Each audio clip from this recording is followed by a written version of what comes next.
السلام عليكم ورحمة الله وبركاته. أعوذ بالله من الشيطان الرجيم. بسم الله الرحمن الرحيم. رب اشرح لي صدري ويسر لي أمري واحلل عقدة من لساني يفقه قولي. قسمت 34 از حیات رسول الله صلی الله علیه و سلم و صحابهانی بود. بعد از جنگ بدر که مسلمان ها پیروز شده بودند به مدینه منوره برگشتند. در مدینه آنها را بسیار خوب پیشواز گرفتند. رسول الله صلی الله علیه و سلم باشد از جهت بسیار خوشحال بود، از دیگر بسیار زیق بود. دخترش رقیه رضی الله عنها همسر عثمان رضی الله عنه وفات کرده بود. پیش از جنگ بیمار بود و برای همین عثمان رضی الله عنه با رسول الله صلی الله علیه و سلم برای جنگ بدر نبرآمده بود. وقتی مسلمانان به مدینه منوره برگشتند، با آنها اسیرها هم بودند، تقریبا 68 نفر. و رسول الله صلی الله علیه و سلم مسلمانان را جمع کرد و فرمود شما در مورد اسیران چی فکر دارید؟ ابوبکر رضی الله عنه از جایش خیست و گفت یا رسول الله آنها خویشاوندان ما هستند. من فکر میکنم کسی از آنها اگر پرداخت خون خود را ادا کند پس آزاد شود و شاید الله متعال آنها را در آینده هدایت بدهد. عمر رضی الله عنه از جایش خیست و گفت من فکر میکنم گردنهای آنها را بزنیم. و هر یک صحابه فکر خود را گفت. ولی رسول الله صلی الله علیه و سلم فکر ابوبکر رضی الله عنه را اختیار کرد و پرداخت خون گرفت. ولی همشان نتوانستند پرداخت کنند. بعضی نداشت، بعضی داشت، خود را آزاد کرد. بعضی را رسول الله صلی الله علیه و سلم بدون اینکه پرداخت خون کند آزاد کرد. مثل حدی چند تا دختر داشت، رسول الله صلی الله علیه و سلم او را به خاطر اینکه دختر داشت او را آزاد کرد. یعنی فقیر بود. عمر رضی الله عنه میگوید یک روز بعد به نزد رسول الله صلی الله علیه و سلم رفتم. ابوبکر رضی الله عنه و رسول الله صلی الله علیه و سلم نشسته بودند، گریه میکردند. پرسیدم چی شد؟ رسول الله صلی الله علیه و سلم فرمود ما اسیران را آزاد کردیم و پرداخت خون گرفتیم،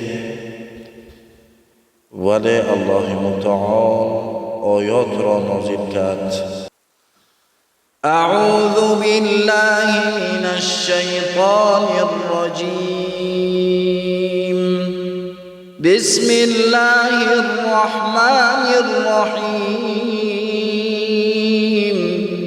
ما كان لنبي أن يكون له أسرى حتى يثخن في الأرض تريدون عرض الدنيا والله يريد الآخرة والله عزيز حكيم.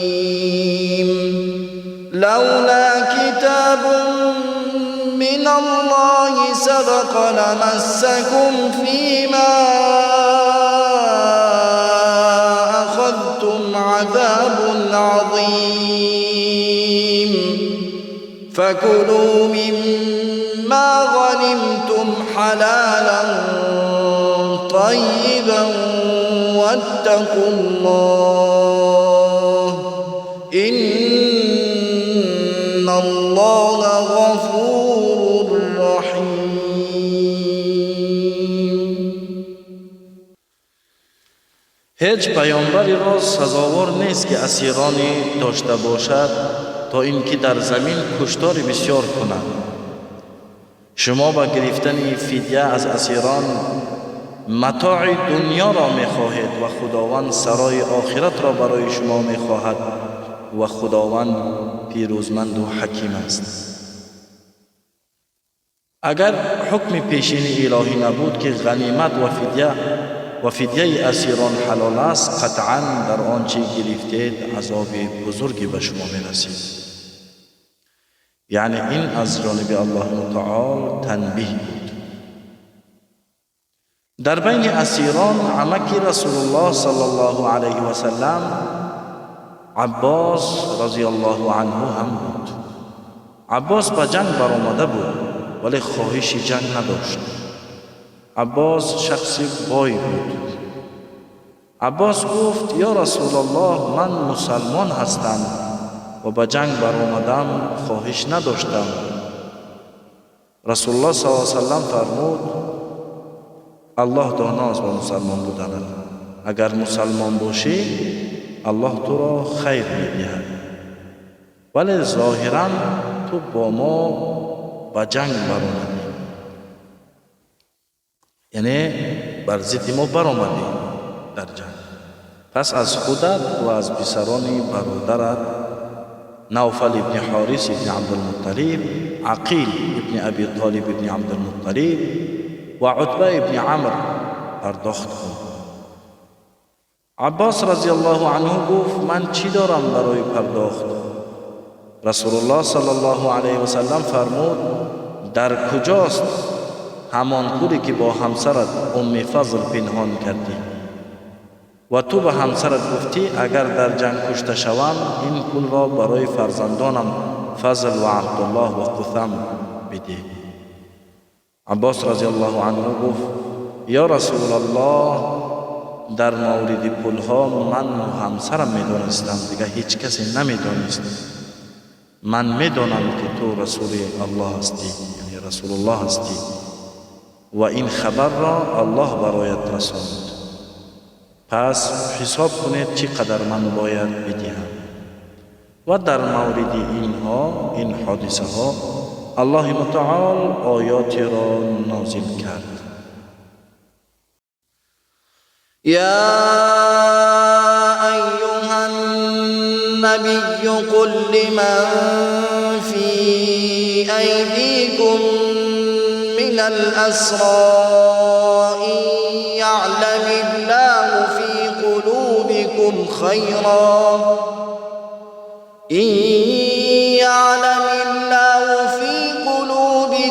خيرا يؤتكم خيرا مما أخذ منكم ويغفر لكم والله غفور رحيم.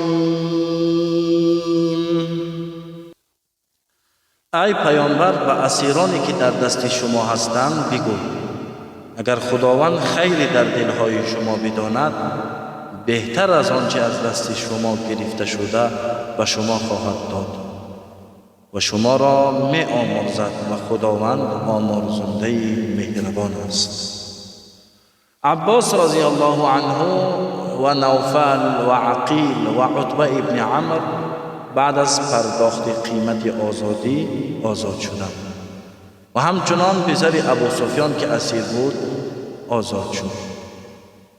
ابو سفیان یک صحابه را در وقت عمره اسیر گرفته بود و گفت پسرم را آزاد میکنید، من این مسلمان را آزاد میکنم. همین طور رسول الله صلی الله علیه و سلم در قبال آن مسلمان پسرش را آزاد کرد.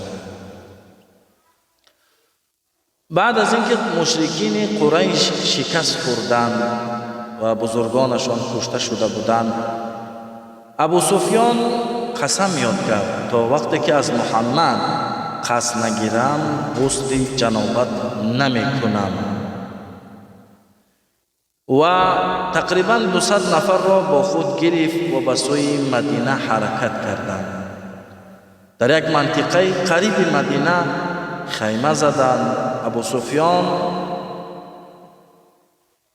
یک شخصی را روان کرد تا که با یهودی های مدینه مصلحت کنند، یعنی بر ضد رسول الله صلی الله علیه و سلم آنها را یاری کنند. با یکی از بزرگان یهود گفتگو کردند، با حیی ابن احطب. حیی گفت نه، من همکاری نمی کنم، با سلام ابن مشکین گفتگو کن. ابو سفیان با سلام سخن کرد، سلام راضی شد. سلام ابو سفیان را خبرهای مدینه را می رساند و ابو سفیان به زمین دهقانان حمله کرد، یک نفر را کشت و گریخت با لشکرش. رسول الله صلی الله علیه و سلم خبردار شد، در حال با عدد زیادی مسلمان ها سوار شدند و از پشت ابو سفیان حرکت کردند. وقتی ابو سفیان دید که از پشتش رسول الله صلی الله علیه و سلم با گروه مسلمان ها می آید، چیزهایی که با خود داشت همه را انداخت، یعنی خرماهای زیاد داشت، همه آنها را انداخت تا اینکه خود را سبک کند و گریختند. مسلمان ها تقریبا 5 روز از پشت ابو سفیان رفتند، ولی ابو سفیان خود را نجات داد. مسلمان ها آن خرماها را گرفتند و به مدینه منوره برگشتند.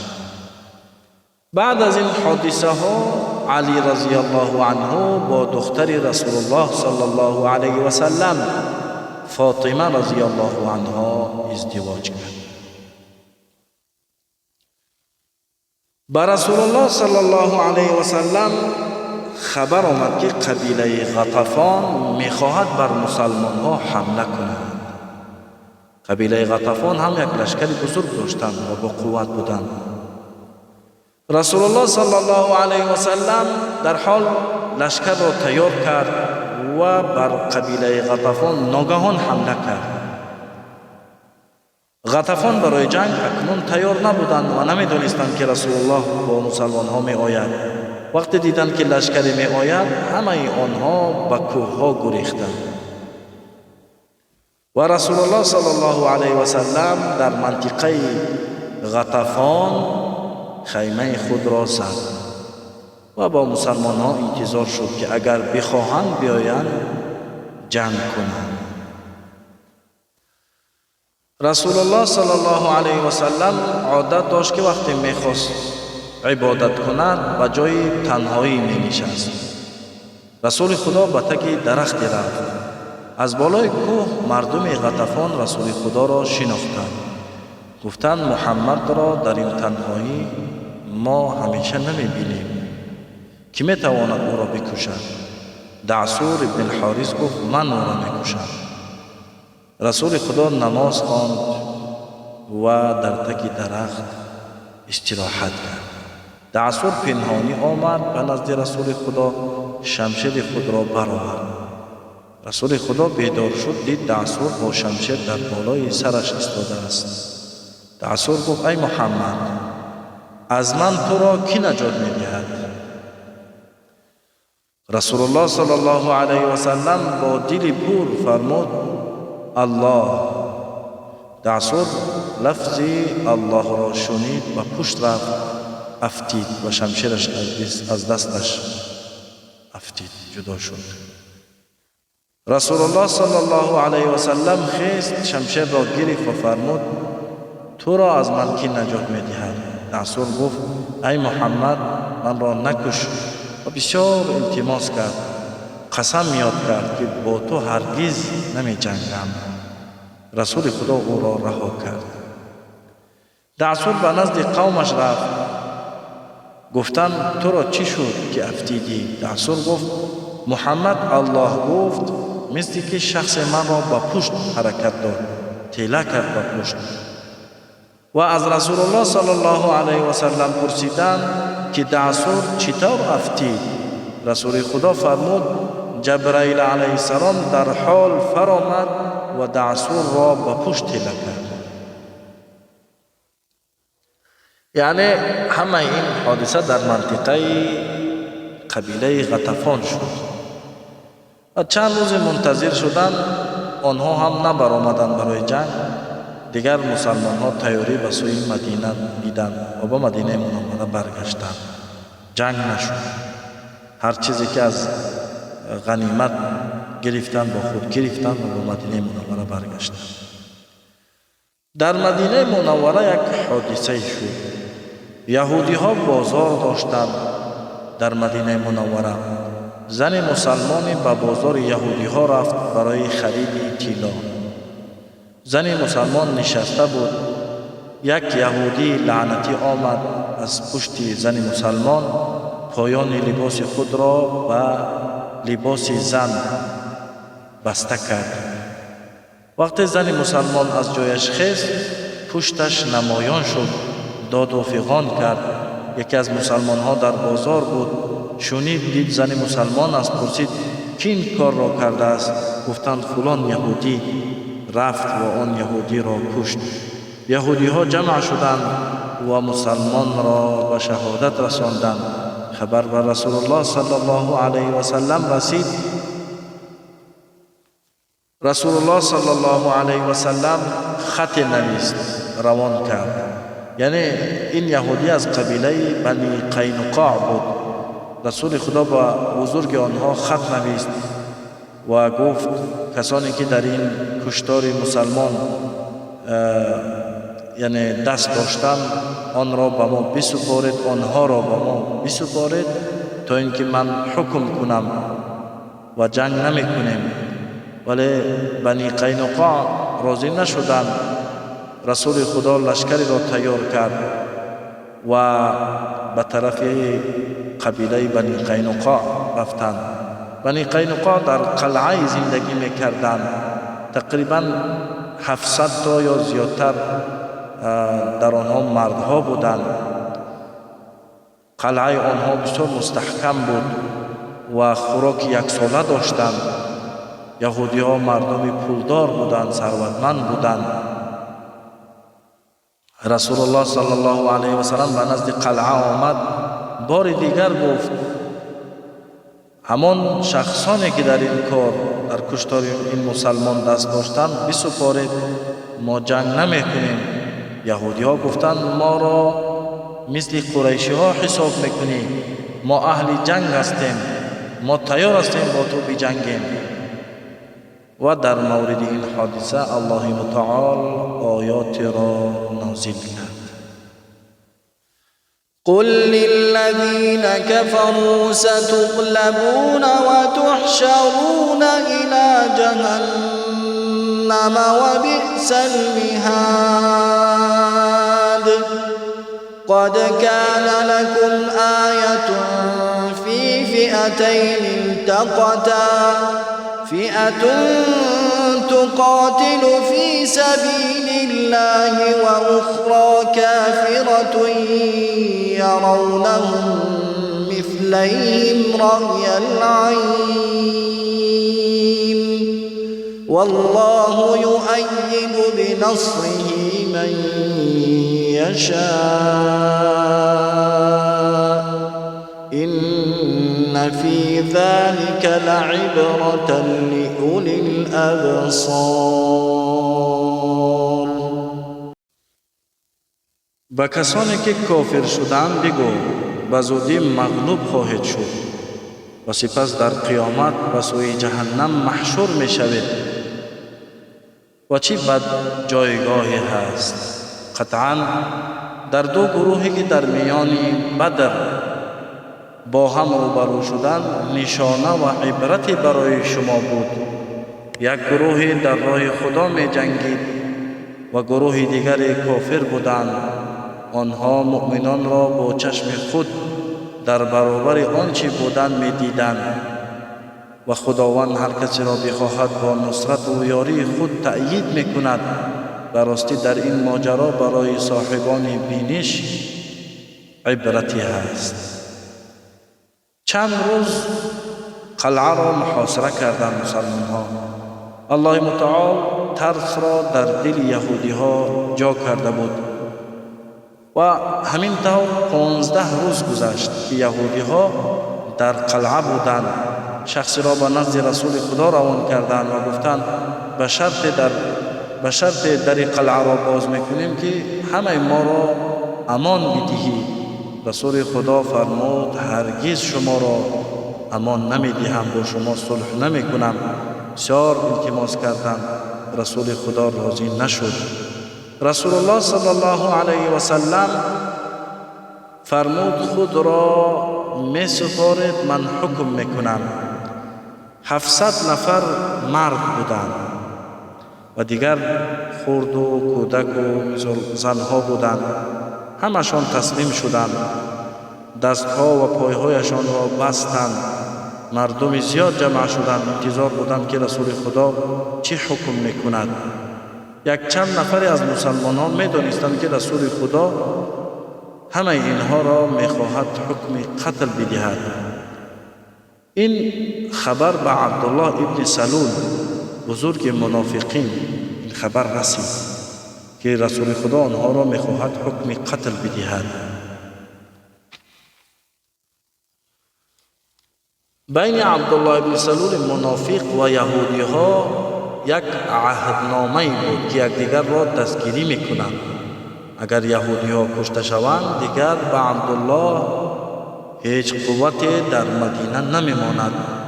عبدالله ابن سلول منافق به نزد رسول خدا آمد و گفت یا رسول الله به دوستان ما معامله خوب کن. یعنی این منافق به رسول الله صلی الله علیه و سلم با آواز بلند سخن میکرد. رسول خدا جواب نداد، رویش را به دیگر طرف کرد. عبدالله باز به طرف رسول خدا آمد نشست و گفت یا رسول الله به دوستان ما معامله خوب کن. رسول خدا رویش را به دیگر طرف کرد. عبدالله بار سوم به طرف رسول خدا آمد و گفت یا رسول الله با دوستان ما معامله خوب کن. رسول خدا لباس جنگی پوشیده بود. عبدالله ابن سلول منافق با دستش گریبان رسول خدا را گرفت، کشید به نزد خود و گفت یا رسول الله با دوستان ما معامله خوب کن، اینها را میکشی. یعنی منافقی خود را آشکار کرد. رسول خدا گفت دستت را بگیر از گریبانم. عبدالله گفت به خدا قسم نمیگیرم تا اینکه آنها را آزاد کنی. چند مراتبه همین طور تکرار کرد.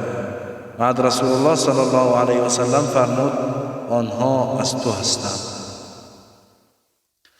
یعنی ببینید رسول الله صلی الله علیه و سلم چقدر صبر کرد. اگر امر میکرد گردن منافق را در جاش میزدند، ولی رسول الله صلی الله علیه و سلم طرفدار کشتار نبود.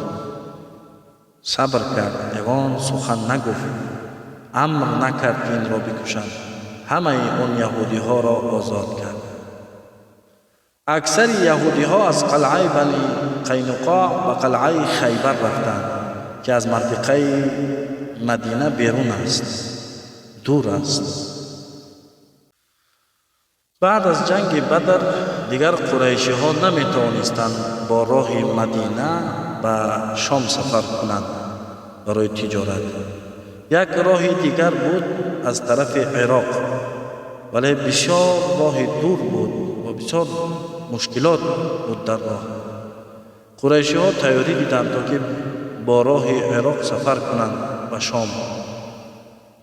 کاروان تیار شد. 100,000 درهم نقره داشت در کاروان. بزرگ کاروان ابو سفیان بود. در مورد کاروان قریشی ها یک چند نفر می دانست، دیگر هیچ کسی خبر نداشت که از کدام راه می رود و چقدر مال و ثروت دارد کاروان. یکی از مسلمان ها سلیق نام داشت، با رفیقش نعیب بن مسعود در مکه نشسته بود، شراب می نوشیدند. آن وقت شراب حرام نشده بود. نعیب بن مسعود شراب نوشید، مست شد. سلیق از اون پرسید در مورد کاروان یگان خبری هست؟ نعیم گفت بله، او از طرف عراق می رود و همه معلومات را با تفصیل به سلیق خبر داد. سلیق در حال خیست و به نزد رسول الله صلی الله علیه و سلم به مدینه رفت و خبر را به رسول الله صلی الله علیه و سلم گفت، یعنی در مورد قافله قریشی ها. رسول خدا لشکری را تیار کرد. بزرگ لشکر، یعنی امیر لشکر زید بن حارثه بود. مسلمان ها در راه عراق ابو سفیان را انتظار شدند. قافله ابو سفیان به منطقه‌ای که از راه عراق گذر میکرد رسید. مسلمان ها حمله کردند بر قافله و ابو سفیان با لشکر خردی که داشت همشان گریختند و چیزها در دست مسلمان ها غنیمت افتیدند. تقریبا 100,000 درهم نقره، شترها و چیزهای بسیار در دست مسلمان ها غنیمت افتید. یعنی این برای قریشی ها بسیار ضرر بزرگ بود. مسلمان ها با این چیزها به مدینه برگشتند و این یکی از سبب هایی بود که جنگ احد را تیاری دیدند قریشی ها. اکنون ابو سفیان به مدینه برگشت با دست خالی. مکه دیگر یگان زراعت نداشت، دیگر یگان کار نداشت. در مکه کارشون تجارت بود. اکنون راه مدینه بند شد. راهی که از عراق می رود بند است. دیگر سبب رزقشان همین تجارت بود. ابو سفیان جمع شد و گفت ما باید راه حل را ببینیم، باید بر مسلمان ها حمله کنیم، باید یعنی از این مشکلی خود را نجات بدهیم. انشاءالله تعالی در نمونه بعدی دوام قصه را یک جای بشنویم. السلام علیکم و رحمت الله و برکاته.